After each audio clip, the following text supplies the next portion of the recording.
Hello नमस्कार साथियों, GCP science class में आपका हार्दिक अभिनंदन है।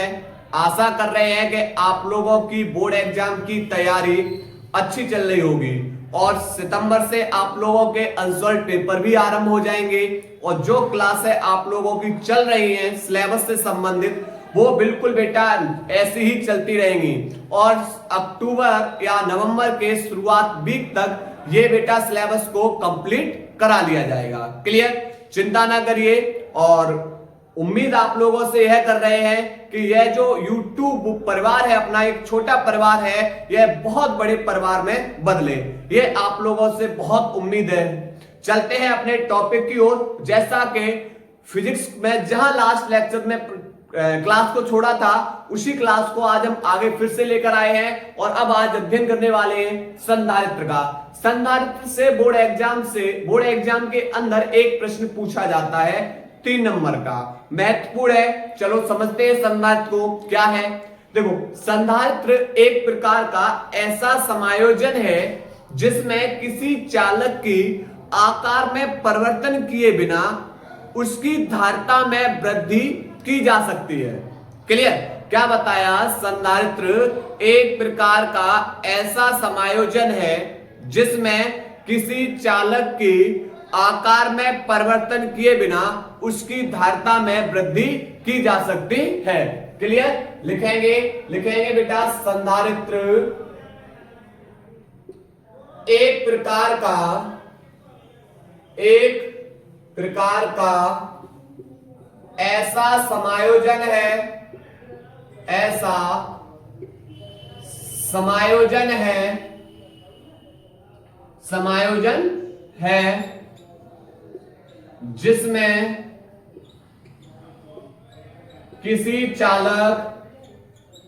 जिसमें किसी चालक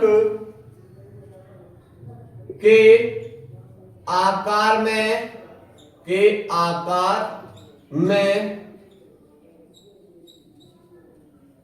परिवर्तन किए बिना उसकी धारिता में वृद्धि की जा सकती है।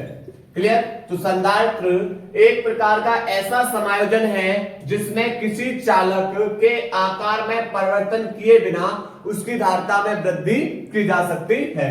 क्लियर, अब हम समझने वाले हैं बेटा संधारित्र का सिद्धांत। क्या है संधारित्र का सिद्धांत? देखो बेटा, कैसे समझते हैं। सबसे पहले हम क्या करेंगे, हम एक आवेशित प्लेट के समीप अनावेशित प्लेट को रखेंगे और आवेशित प्लेट के समीप हम अनावेशित प्लेट को रखेंगे तो आवेशित जो प्लेट है उसका विभव कैसा हो जाता है? कम हो जाएगा। और जब विभव कम होगा तभी हम धारिता को क्या कर सकते हैं? बढ़ा सकते हैं। क्यों? क्योंकि चालक की जो धारिता होती है C बराबर होता है Q/B और यहां पर धारिता का विभव से कैसा संबंध है? तो आप बोलोगे कि सर यहां पर तो व्युत्क्रमानुपाती संबंध है। जब विभव घटेगा धारिता बढ़ेगी, जब विभव बढ़ेगा तो धारिता घटेगी। अब कहानी ये आ रही भाई कि जब हम एक आवेशित प्लेट के समीप अनावेशित प्लेट को रखते हैं तो विभव का मान क्या हो जाता है? कम होना शुरू हो जाएगा, कम हो जाता है। और यदि हम जो अनावेशित प्लेट है इसी प्लेट को हम क्या कर दें, इसी प्लेट को अगर हम पृथ्वी से जोड़ दें तो पृथ्वी से जोड़ने पर विभव और भी कम हो जाता है। क्लियर, अब जैसे यहां पर बेटा हम क्या कर रहे हैं, 2 प्लेट ले रहे हैं, एक प्लेट A दूसरी प्लेट B। एक प्लेट A को हमने जोड़ दिया प्रेरक से। जब हमने इसे प्रेरक से जोड़ा तो इसके बेटा यहां पर चार्ज, इसके ऊपर कैसा चार्ज आ गया? Plus charge. क्लियर, अब चूंकि बेटा ये वाली प्लेट अनावेशित प्लेट है, यह प्लेट कैसी है? अनावेशित प्लेट है।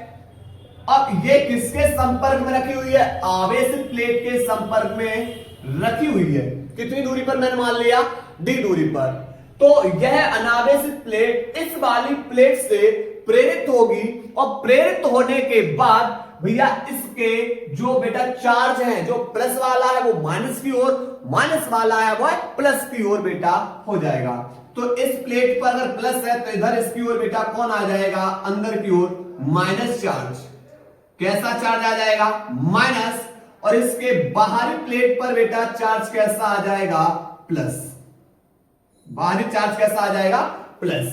क्लियर? तो हमने जैसे अनावेशित प्लेट को आवेशित प्लेट के संपर्क में रखा, भाई इसका विभव कम होगा। विभव कैसा हो जाएगा? कम हो जाएगा। अब कहानी ये आ रही है कि भाई एक चीज बताओ, अभी बेटा इसकी जो क्षमता है, भाई आप लोगों की जो क्षमता है भाई 4 रोटी खाने की, तो आप 4 ही रोटी खाओगे। अगर आपको बेटा ज्यादा रोटी खिला दी जाए तो आप बोलोगे सर हम नहीं खा पाएंगे। सेम कहानी है कि भैया इसकी भी एक लिमिट है भाई, आवेश को ग्रहण करने की, आवेश को धारण करने की क्षमता, इसकी भी तो एक लिमिट है। बात सही नहीं सही है? एक स्थिति ऐसी आएगी कि भैया ये आवेश लेना कैसा हो जाएगा? बंद हो जाएगा। जब आवेश लेना बंद हो जाएगा, लेकिन हमें तो धारिता को क्या करना है? बढ़ाना है। जब धारिता को बढ़ाना है तो फिर क्या हुआ कि पहले प्रैक्टिकल ये हुआ था, फिर बेटा इसी को सेम दूसरा प्रैक्टिकल किया गया। फर्क ये कर दिया गया कि जो अनावेशित प्लेट है, इस अनावेशित प्लेट का जो बाहरी हिस्सा है, बाहर की ओर, इसे किससे जोड़ दिया गया? पृथ्वी से जोड़ दिया गया। तो यहां से क्या होगा? यहां पर सेकंड चित्र को समझ रहे हैं। सेकंड चित्र की कहानी बेटा ये रही कि भाई ये रहा प्रेरण, ये तो हमारी आवेशित प्लेट है। क्लियर? इस पे प्लस आवेश है, ठीक, इस पर माइनस के आवेश है, और इससे पे बेटा इधर क्या है? प्लस आवेश है।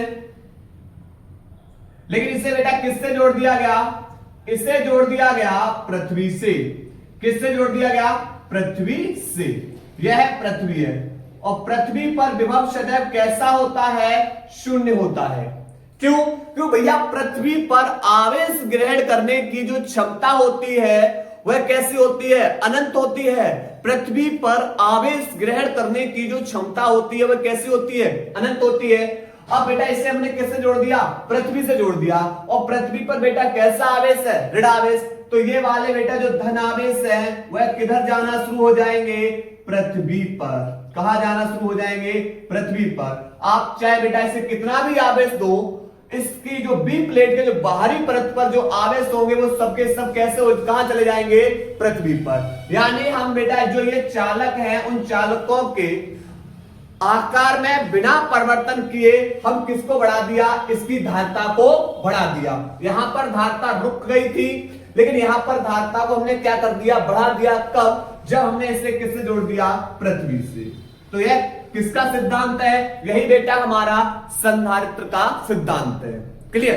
तो यहां पर अब हम बेटा पढ़ने वाले हैं समांतर प्लेट संधारित्र को। वेरी इंपॉर्टेंट टॉपिक है, नोट करिए पहले इसको बेटा।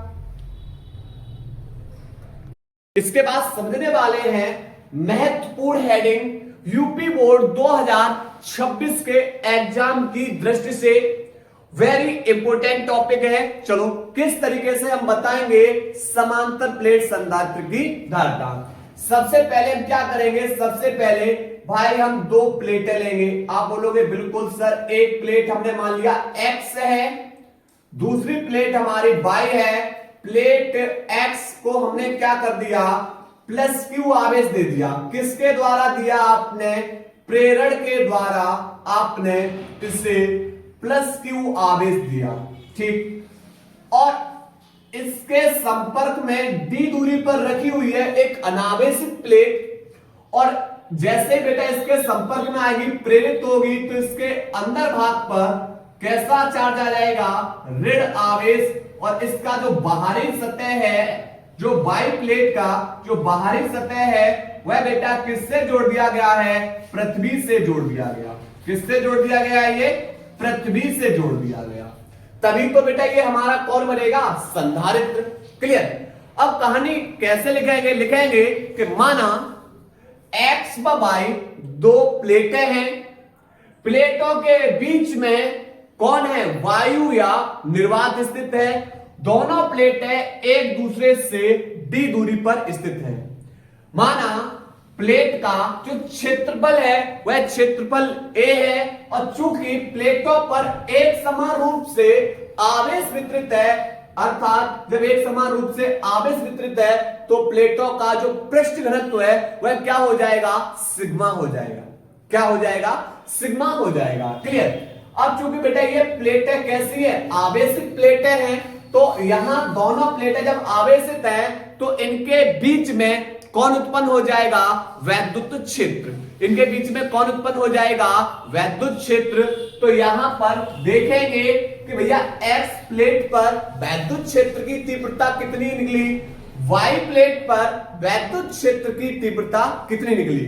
जब प्लेट बेटा जब किसी प्लेट पर एक समान रूप से आवेश वितरित हो, चाहे प्लस का हो चाहे माइनस का हो, प्लेट पर अगर एक समान रूप से आवेश वितरित है तो उसके लिए बेटा जो फॉर्मूला होता है E बराबर सिग्मा अपॉन 2 एप्सिलॉन नॉट। और भाई ये कहां निकलवाया था? आप बोलोगे कि सर इसको तो आपने गॉस के नियम के अनुप्रयोग में पढ़ाया था।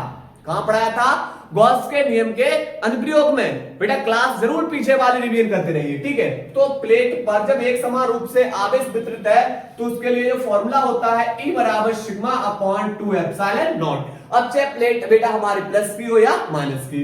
अब बेटा यहां पर जैसे हमने बिंदु ये ले लिया, कहीं पर भी आप बिंदु ले लीजिए। अब इस बिंदु से देखा गया प्लस इधर है तो वैद्युत क्षेत्र की तीव्रता इसके विपरीत दिशा इसके विपरीत हो जाएगी। जिधर माइनस आवेश होता है उधर कौन होगा? वैद्युत क्षेत्र की तीव्रता दिशा। क्लियर?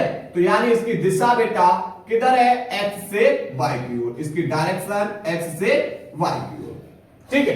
प्रत्येक बिंदु पर बेटा वैद्युत क्षेत्र की तीव्रता की जो डायरेक्शन है वह कैसी मिलेंगी? समान। क्यों? क्योंकि भैया बिंदु से प्लस इधर है, वैद्युत क्षेत्र की तीव्रता इधर। बिंदु से बेटा प्लस इधर है, वैद्युत क्षेत्र की तीव्रता दिशा इधर। माइनस बिंदु से जिधर माइनस है उधर ही वैद्युत क्षेत्र की तीव्रता की दिशा। क्लियर?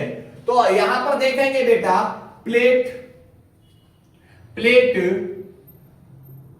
एक्स पर वैद्युत क्षेत्र की तीव्रता। आप बोलोगे सर इसे मैं इसके कार्ड में मान लिया E1, और E1 बराबर होता है सिग्मा अपॉन 2 एप्सिलॉन नॉट। चाहे प्लेट बेटा प्लस की हो चाहे माइनस की हो, वैद्युत क्षेत्र की तीव्रता E बराबर सिग्मा अपॉन 2 एप्सिलॉन नॉट। इसी प्रकार प्लेट Y पर वैद्युत क्षेत्र की तीव्रता E2 बराबर सिग्मा अपॉन 2 एप्सिलॉन नॉट। और यह वैद्युत क्षेत्र की तीव्रता आप कहां देखेंगे? प्लेटों के बीच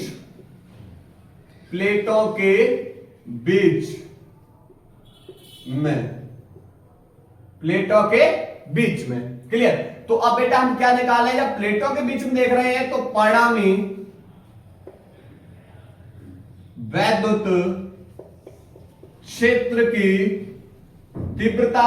आप बोलोगे कि सर प्लेटों के किसी भी पॉइंट पर, प्रत्येक बिंदु पर कहीं पर भी देख लीजिए कि वैद्युत क्षेत्र की तीव्रता की दिशा प्लस और माइनस के कार्ड दोनों सेम मिल रही हैं। बाहर वैद्युत क्षेत्र की तीव्रता बेटा शून्य होगी। ये डेरिवेशन आपको करा चुके हैं। क्लियर? तो यहां पर सेम डायरेक्शन की वजह से वैद्युत क्षेत्र की तीव्रता जुड़ जाएगी। E बराबर E1 प्लस E2। E1 का मान sigma upon 2 epsilon not plus E2 का मान सिग्मा अपॉन 2 एप्सिलॉन नॉट। जब हर समान है तो अंशों को जोड़ देंगे 2 सिग्मा अपॉन 2 एप्सिलॉन नॉट। 2 से 2 कैंसिल, E बराबर सिग्मा अपॉन एप्सिलॉन नॉट। ध्यान रखना कि भैया जब दो विपरीत प्लेटों के बीच में वैद्युत क्षेत्र की तीव्रता कितनी होती है? दो विपरीत प्लेटों के बीच वैद्युत क्षेत्र की तीव्रता E बराबर सिग्मा अपॉन एप्सिलॉन नॉट। आप इसे बेटा इतना ना करके डायरेक्ट करना ध्यान रखना। यह दिखलाया हमने प्लेटों के बीच वैद्युत क्षेत्र की तीव्रता। अब वैद्युत क्षेत्र के कारण बेटा कौन उत्पन्न हो जाएगा? विभव। कौन उत्पन्न हो जाएगा? विभव उत्पन्न हो जाएगा।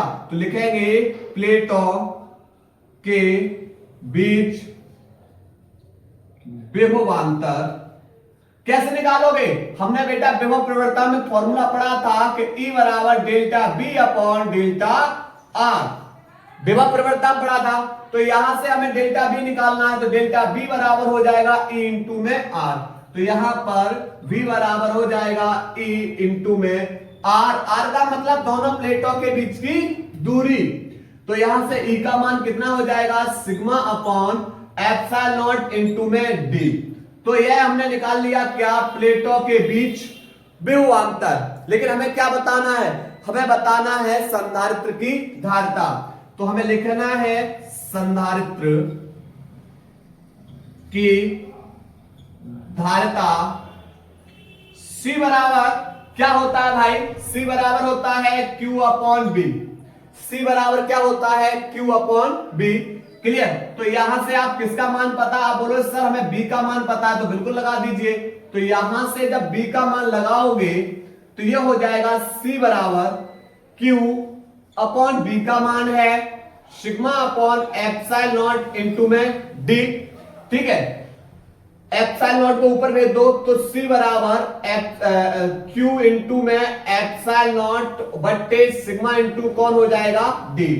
क्लियर? अब यहां से हमें पता है कि सिग्मा बराबर क्या होता है? सिग्मा बराबर होता है Q अपॉन ए, क्योंकि प्लेट का क्षेत्रफल A है और इसे दिया गया आवेश Q है। ठीक है, तो लगाओ C बराबर क्या हो जाएगा? C बराबर हो जाएगा यहां से क्यूब इंटू में एप्सिलॉन नॉट बट्टे सिग्मा के लिए लगाओगे Q बट्टे A और इंटू में कौन है बेटा? इंटू में D। तो Q से Q भी कैंसिल, A ऊपर पहुंच जाएगा, तो C बराबर हो जाएगा एप्सिलॉन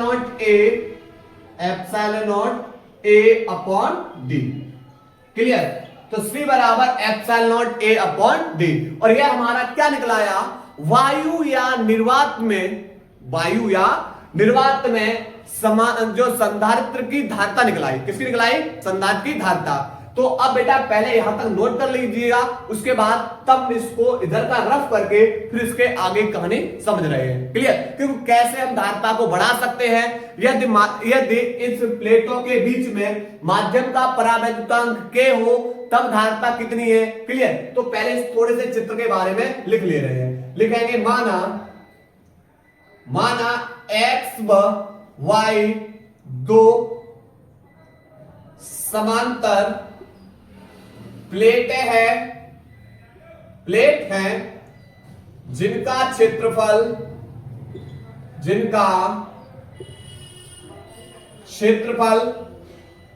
A है।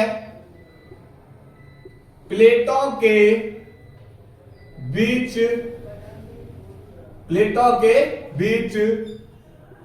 वायु या निर्वात है। इसके बाद लिखा है बेटा दोनों प्लेटों के बीच की दूरी डी है। प्लेट X को प्रेरण से जोड़ दिया जाता है तथा प्लेट Y की बाहरी सतह को पृथ्वी से जोड़ देते हैं तथा Y की आंतरिक प्लेट पर -Q आवेश है। तब प्लेटों के बीच हमें क्या निकालना है? वैद्युत क्षेत्र की तीव्रता। क्लियर? तो यहां तक बेटा नोट करिए। इसके बाद हम इसके आगे की कहानी बची हुई है उसको नोट करा रहे हैं। नोट करो बेटा इसको। इसके बाद आप बेटा देखेंगे यदि प्लेटों के बीच परावैद्युतांक परावैद्युतांक के भरा हो तब संधारित्र की धारिता बेटा क्या हो जाएगा, C बराबर, ये कहां पर बेटा, परावैद्युतांक के भरा हो तब धारिता C के बराबर, के से बेटा क्या कर देंगे ऊपर मल्टीप्लाई, C के बराबर के epsilon not A upon D। Clear. इसे इक्वेशन नंबर बेटा क्या बना लो, एक। इसे इक्वेशन नंबर बेटा क्या बना लो, 2। समीकरण 1 व 2 से, या समीकरण 2/1 कर दो, समीकरण 2/1। 2 में भाग किसका कर दे रहे हैं, 1 का कर दे रहे हैं, तो यहां पर C के, ये माध्यम वाला बट्टे ये किसका है, ये वायु वाली कहानी है, बराबर C के का मान, क्योंकि LHS हम भाग करेंगे और RHS में, तो इसका बेटा यहां पर मान लगाओ के epsilon not A upon D बट्टे इसका मान लगा बेटा epsilon not A upon D। तो आप बोलो सर ये तो कट गया, केवल के बचेगा, तो C के बट्टे C बराबर, यहां केवल के बचा, ये C भाग में दूसरी ओर जाके गुणा में, तो C के बराबर के इंटू में C। क्लियर। और यहां पर जो C है, ये वाली जो धारिता है, ये किस वाली है, वायु या निर्वात की धारिता, वायु या निर्वात की ये धारिता होगी, ये माध्यम में धारिता, ये वायु या निर्वात में धारिता है, ये माध्यम में धारिता है। क्लियर। एप्सिलॉन नॉट क्या है यहां पर, तो भाई आप बोलोगे एप्सिलॉन नॉट है यहां पर, कहां पर, ये वाले जो आपको दिखाई दे रहे हैं, ये है वायु या निर्वात की वैद्युतशीलता, जिसका मान कितना होता है, जिसका मान होता है 8.85 गुणा 10 की पावर माइनस के वार है कूलम स्क्वायर प्रति न्यूटन मीटर स्क्वायर। क्लियर। अब क्या होगा, अगर हम माध्यम की धारिता बढ़ाने पर, अगर हम क्या करें, अगर हम परावैद्युतांक के का मान बढ़ाएं, के का मान बढ़ाने पर कौन बढ़ जाएगा, माध्यम की धारिता भी बढ़ जाएगी। ध्यान रखना भाई, के का मान बढ़ाओगे तो कौन बढ़ जाएगी, माध्यम की धारिता भी बढ़ जाएगी। क्लियर। तो समांतर प्लेट संधारित्र की धारिता में कैसे वृद्धि की जाए, तो भाई के मान को क्या कर दो, परावैद्युतांक को बढ़ा दीजिए, परावैद्युतांक के मान को बढ़ाने पर उसके माध्यम की धारिता भी कैसे हो जाएगी, बढ़ जाएगी। यदि के का मान 1 से अधिक हो, तब के का मान 1 से अधिक हो, तब प्लेटों के बीच वायु या निर्वात, प्लेटों के बीच वायु या निर्वात के स्थान पर परावैद्युतांक होने पर संधारित्र की धारिता के गुना बढ़ जाएगी, के गुना बढ़ जाएगी। क्लियर। तो ये बेटा हमारा कौन है, समांतर प्लेट संधारित्र। क्लियर। नोट करिए बेटा इसको।